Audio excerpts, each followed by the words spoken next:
Hi guys, welcome to our Unapologetic Era, episode 11. I don't know anymore.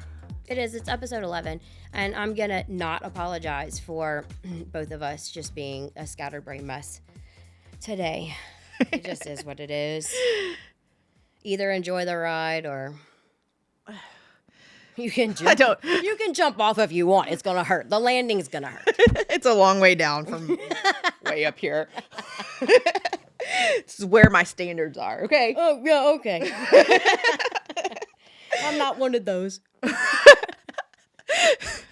Speaking of, we're gonna jump in with our EX-CAPADES. I know. Every time we saw this, I want to be like EX-CAPADES. Every time we talk about this, I just. Well, we should redo our thing with us doing. Well, I shouldn't do that. You can do it. It's good. I have to wear turtlenecks.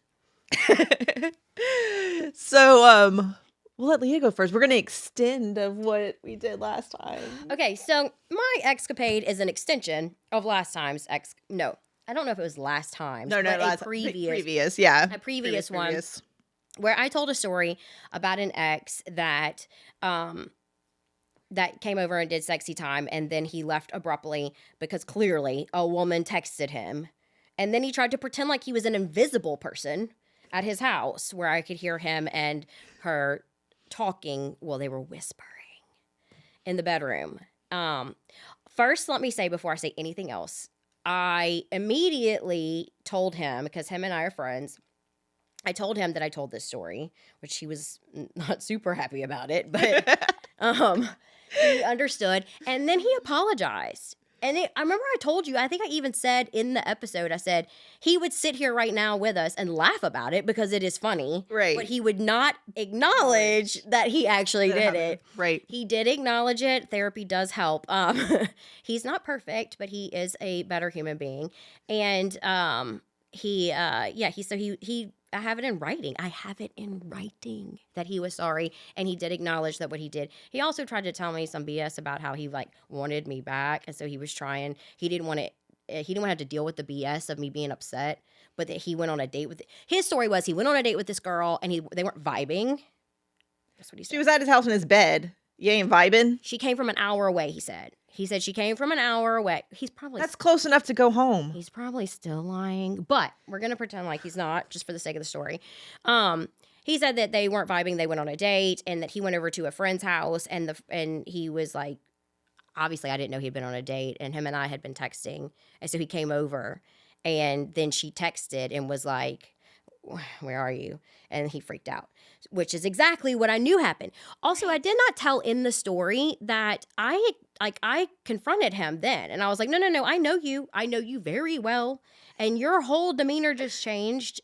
What's going on? And all I wanted him to do was be honest. Right. And I did not want him back. I did not want to go to his house and act like a crazy person. I just wanted him to be honest. I didn't actually realize there was a girl there. It was one of those things like, as us females, we'd be like, there's probably a girl there. And there's not a girl there because we're exaggerating. In this case, there was, with her dog. And she had been napping, I think, which we had actually said. Right. But he, so I didn't intend on going there, but because he acted so it triggered me. I had a trigger response to it. It brought me right back to whenever we were in a very committed relationship, and he would lie to me in the relationship, and it was, I know you know I know. So just admit it. So if it was a trauma response, would you even have gone over there? If you weren't triggered. If he had told me the truth then, I probably would have been I probably would have been a little flattered. That I know that sounds weird, but it's a little bit of a validation, I guess it would have been. Yeah. Well, I told you on the last time that he wasn't getting fulfilled where he was, and he came to get the good stuff. Well, I mean, and then to go back to her. Yeah. But I get it. I think a lot of men do that. They don't want the drama of the trauma to. That's exactly what he said. So he's avoiding. He said, it's avoidance. I mean, I can't because I didn't ask him. I didn't ask him if it was okay to read his text, and so I'm not going to. But he actually said exactly that in his own words. He said, I just did not want to deal with your response. And I was like, I didn't, and look, and him and I are like so, past all that. Like I didn't have really much to say back to him about it. Just like, I can't believe you actually acknowledged it. But, Ugh, I want to punch him in the face. I want to tell you why. I cannot stand people that do it and ask for forgiveness later. You know what I mean? Like, I'm just going to do what I want to do, and then I'll ask for forgiveness later after I already committed the action. You know what I'm saying? Oh, yeah, he was totally that. Yes. I can't, I just... Like, totally that. And, like, our whole relationship was that way. Our whole relationship was, he just was going to hide. This is the same person that well, no, I'm not going to say, because I know I'm supposed to be discreet. But he did that our whole relationship. Like, there were so many things that were like tiny little innocent things that shouldn't have been a big deal because we were split up. So him going on a date with a girl who came in from an hour out of town, that I couldn't have been upset about that, and I wouldn't have been upset about it. But he had his own little trigger response. Yes. Which, by the way, I'm not justifying at all. Sorry. But I'm actually really glad that I said that, because guys get pissy whenever they talk about women who are like, oh, I got triggered. And they hate whenever we say we got triggered. Y'all do too. You just trigger the other way. Y'all go, recluse. He triggered like, I don't want to deal with the potential of her getting upset. Now, what happened was he actually caused a lot more trouble for himself by not being honest, because I then was triggered and I lost my cool. I really lost I mean, when I tell y'all, I told the people, by the way, 500,000 views on this stinking reel on Facebook. And let's read the summary. Don't you love AI? The summary on I don't even know how many hundreds of comments there were. I think it was like over 600 or something. I was a lot. Like, it was ridiculous. This is, especially y'all not knowing, like, in context, this is why I had to continue this story. What did I do with my little thing that I just read to you? You texted it to him, so it should be in text. I mean, I literally am missing it all of a sudden. Here it is right here. Okay, so the AI does a summary now on stuff like this, and it says what people are saying. It says commenters are shocked and amused by the speaker's actions, calling her cray-cray and a stalker. How am I stalking somebody when I knock on the door? I'm finished. I'm saying. You went to a window. Come on. Okay. Well, that was after a knock. I knocked a lot first and rang the doorbell. And a stalker. Politely stalking first. Yeah. For following her ex to his home and confronting him. Some criticize her for still being involved with him despite claiming they were separated. Others question her motivations and sanity, with one commenter summarizing her behavior as creepy and trying to hang on to her youth. I don't understand the hanging on to her youth part. I don't understand that, and I'm kind of more youthful back then, so it's not hanging. I'm kind of curious to go back and see why the AI is summarizing that in there. I was not stalking. I was trespassing. 100% trespassing. And so when I heard him through the window go, if she doesn't leave, we're going to call the police, I left. Okay, I left. But yeah, so all of y'all, Facebook Karens, and thank you. Karens, thank Chads, you whatever. For viewing over 500,000 times and adding 1,000 followers to my page. But yeah, stalker, not. Trespasser, yes. Cray. Yes. Yeah. Cray. Yeah. And he said he was sorry. So. And you got an apology out of it. But and admittance of triggers and trauma responses. You ready to tell your story now? Yeah. No. This will go. I mean, like, it totally. So in this relationship, it was this is not as lighthearted as yours. Normally mine are pretty heavy, so this is pretty heavy. So in this relationship, it was a very manipulative and emotionally abusive situation. And any time, which would have been probably one of his triggers, I set off one of his triggers, and he went into this unbelievable outpour of rage. I mean, it was rage, is what it was. But you do know what that is, right? That's just deflecting. Yes. Oh, he's a master deflector. Mm-hmm. Without a doubt. You could say... 2-year-old throwing a tantrum.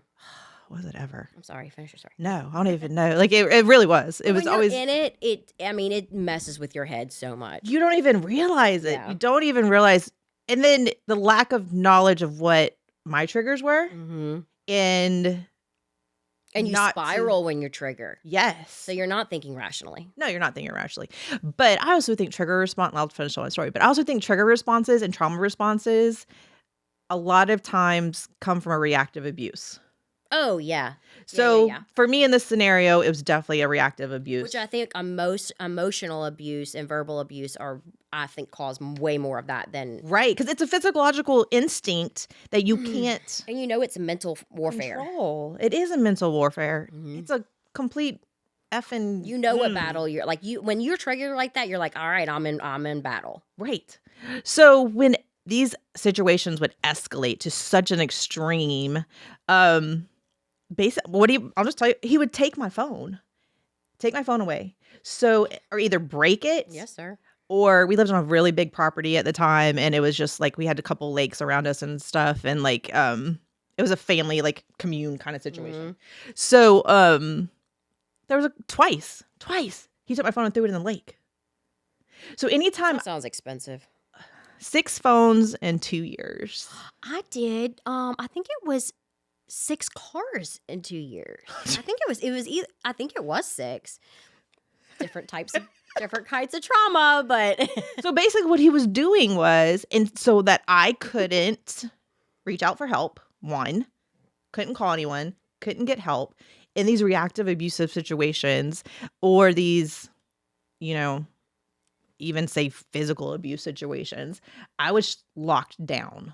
Like there was no way to reach out for help for anyone. And I like later don't realize it in the moment, or after you've gone to 6 phones and you leave the situation, it's like you're completely isolated is what you're isolated. Yeah. And that's what, it was just, I think a situation like that, people on the outside listening that haven't been in like similar situations, they think Lifetime movie that he was trying to stop you from calling 911. And that's not it. That's real. I mean, yes, obviously. Partial. yes. But I really think it's much more than that. I think it's reaching out to friends and family. I think it's having any sort of, let's say there was someone, whether it's a friend or whatever, that's on that phone that says, no, he's wrong. It's that. Or not being able to record them. Oh, yeah, that's huge. You can't have proof. There's no proof. It's his word against yours, and there's no proof of any of the abuse happening. So I think it goes both ways. You can't call for help, so you're isolating yourself. And then you can't record anything that's happening. Can I make light of the situation real quick? Yeah. Just recently, like very recently, I had to meet with an ex, a really terrible ex. And everyone was like, record the conversation. And I was like... I have to record the conversation because he cannot be trusted at all. Like nothing. Plus, also, sometimes I just need people to know that I ain't lying. But when I met him, first of all, he had a tear sitting in his eye when I met him.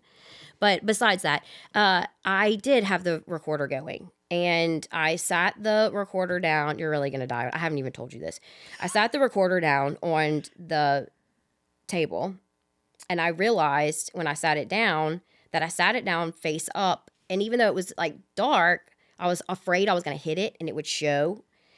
Also, he was like bent over, like talking like this. And I was like, man, you're not going to hear, you're only going to hear me. You're not going to hear anything he's saying. So I picked up my phone to move it closer, trying to be discreet, which I hit the face, and voice recorder pops up on the screen, and he sees it. And I'm like, well, talk about screw yourself. And so he goes, I knew in that moment, right? And I was like, if I don't turn this, because very emotionally abusive and verbally abusive and manipulative. Right. If I don't turn this around right now, this conversation is going to be lost to him completely. And so when I saw it, he said, you're recording me? And I said, I will always record you. And it's like in my mind going, oh my God, I screwed this up.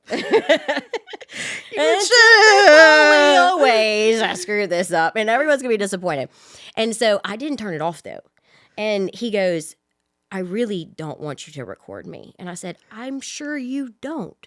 And in my mind, I'm thinking, stand strong. And then it dawned on me, he ain't going to tell you the truth because he knows you're recording him.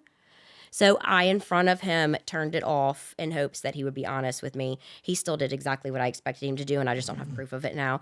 But yeah, I'm a dumbass. A dumb ass.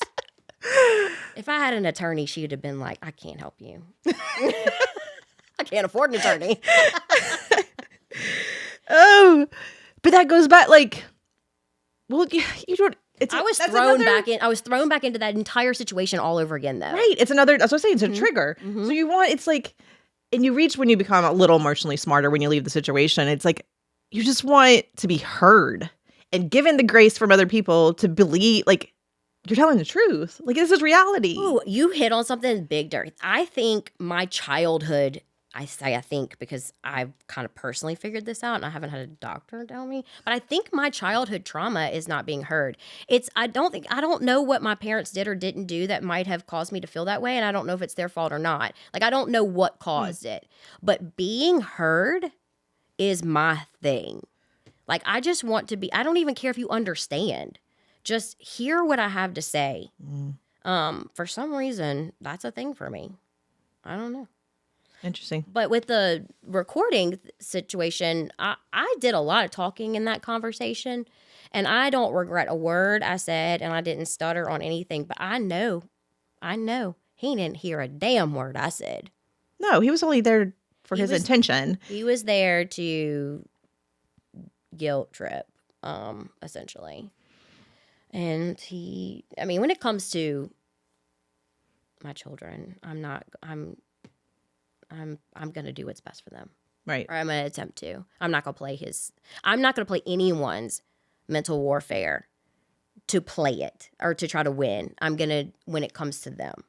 Right. I'm going to always put them ahead, which I don't have to say. Over all the years, I'm not sure if I've made the right decisions. I know I've made some bad decisions for sure when I was trying to make the right one. But yeah. This makes me so mad. I guess I'm just on this. It's because it's a control. Like that you're completely out of control. Like you can't control the situation. But why does well, yes, completely. And that's definitely a response. But it's like, why do we live in a world where the reality of the situation is the abuser is protected, right? Oh. There's no like, yeah, right?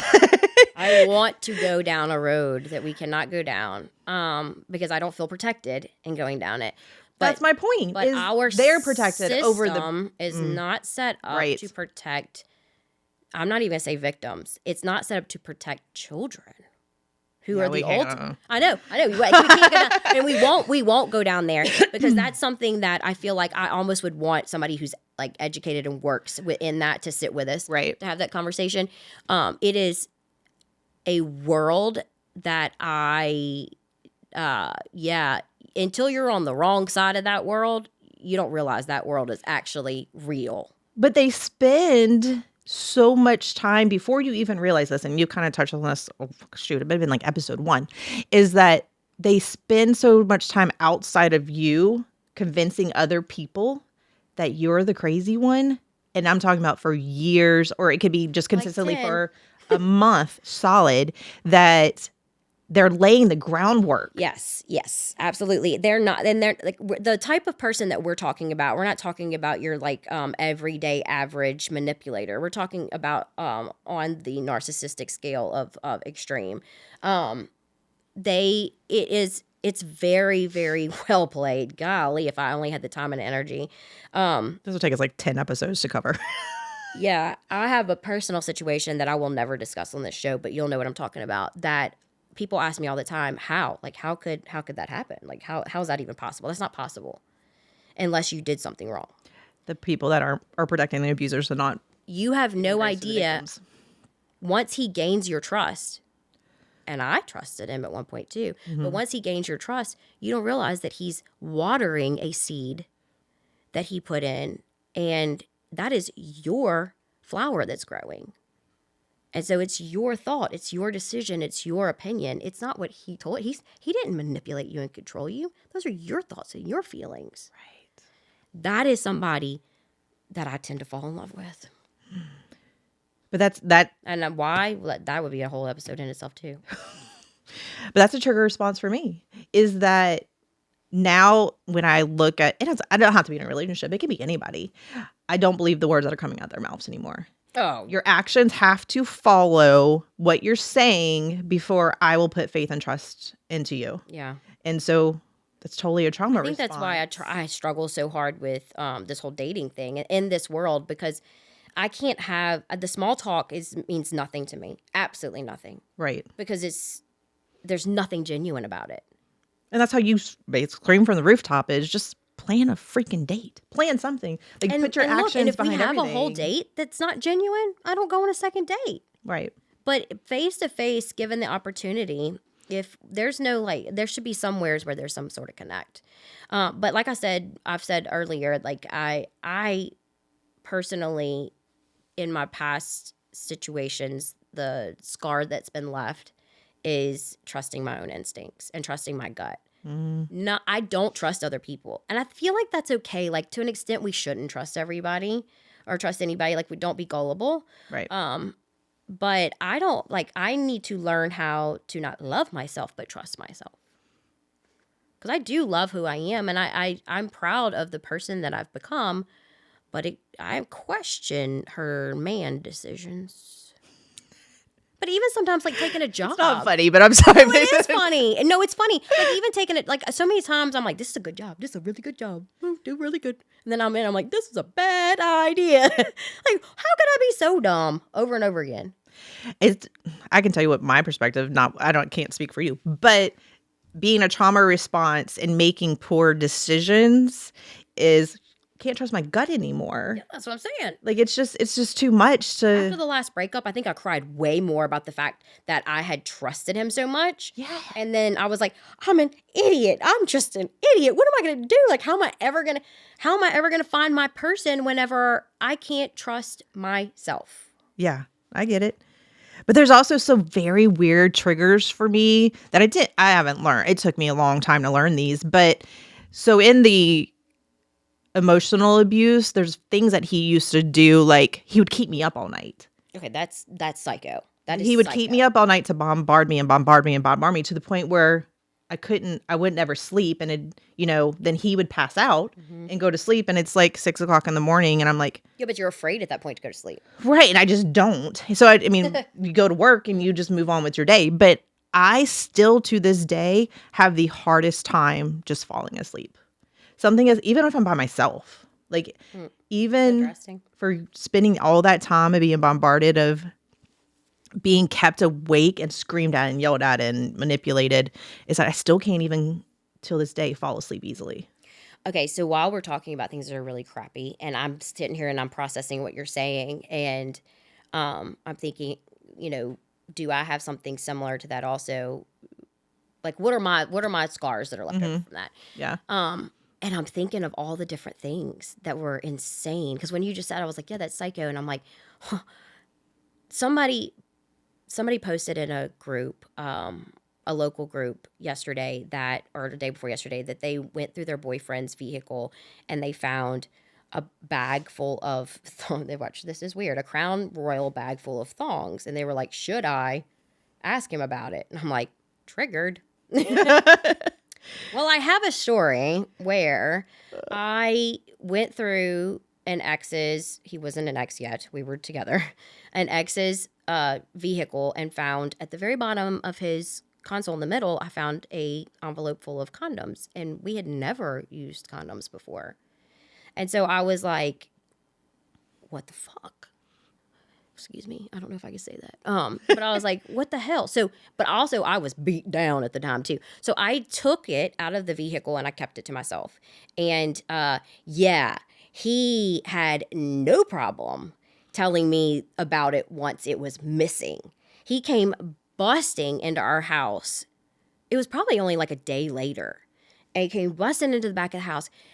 Where is my stuff from my car? And I was like, oh, here we go. And so I was like, why do you have, so then I'm like, I try to play I'm like, why do you have condoms in an envelope at the bottom of your middle console? Obviously that wasn't for us. And you want to know what he came back at me with? What? he said that I invaded his privacy. To this day, I don't understand how he used these two things as like and maybe someone can help me with this as a comparison, but I had only told one person my entire life that I had been raped whenever I was 20 years old, and it was him. And I never spoke about it again. I never spoke to him about it again. I never spoke to anyone else about it again. I didn't think about it. I tucked that away. And he goes, how could you invade my space like that? He goes, I guess that's how he compared it to being raped. And here's the thing. In 10 years, I had not heard, I had not discussed, I had not thought about, I had pushed it so far down. And all of a sudden, he says, how does that feel? Does it feel like whenever you were raped by Greg? And says the man's name. And if I could have fallen out of my physical body in that moment, like just sitting here telling it, I'm like starting to shake. It was the cruelest, meanest thing that anyone could have ever said or done to me. And I don't think he realizes how messed up that was. But I had never told anybody that happened except for him. And here we are all these years later. Remember how we were talking about deflecting earlier? Yeah. Talk about a fucking deflection. But that's what they do. Oh, and I thought I was dying in that moment. It's like a Rolodex in their head of all these things you've ever told them, and they're keeping it, and they're holding on to it. It had been 10 years. Doesn't matter. It doesn't matter timeline. It could be 100. Keeping it in their head and saving it for that time to deflect or manipulate you is what their abuser is doing. I don't remember anything after that. When I say like I went into like it was an out-of-body experience. I was not there anymore. I completely disassociated. I realized how horrible it was what he said. Maybe that's why I don't understand the comparison. Like I still can't like repeat it. You can't. You're not the one that's messed up in the head, so you can't compare to put yourself in there. But I can't understand like why that was what he brought up, other than now maybe just the deflection. Because his action was so extreme of cheating that he had to find an action that you did, which it wasn't your fault, to have a comparison. No, but to bring it back to what we were talking about earlier about something being like just tell the truth because the truth is better than the lie. Yeah. I don't think the cheating would have. What he did to me in that moment caused so much. I should say it did good for me because it did bring it back up. And I did kind of have to face it again. And I did talk about it in therapy and stuff. And now I can talk about it where I don't think I ever would have spoken about it again if I hadn't had it thrown in my face like that. But it certainly isn't how he meant it. And tell you a story. Yeah. So I love narcissistic behavior. I hate it. What are you talking about? Same I'm scenario. still dealing with it. Same scenario. I went in this glove box. There's a box of condoms, right? Uh-huh. Do you want to know what was his excuse was? Not compare. I mean, like it's same thing. Narcissistic manipulative behavior. Like I'm getting riled up. I just want to I'm like, ah. Okay. So, hearing both stories either way, because abusers it infuriates me. So he said, well, I want to make sure I'm using condoms so that I don't give you an STD. Well, that's nicer than mine because mine told me I needed to go get tested.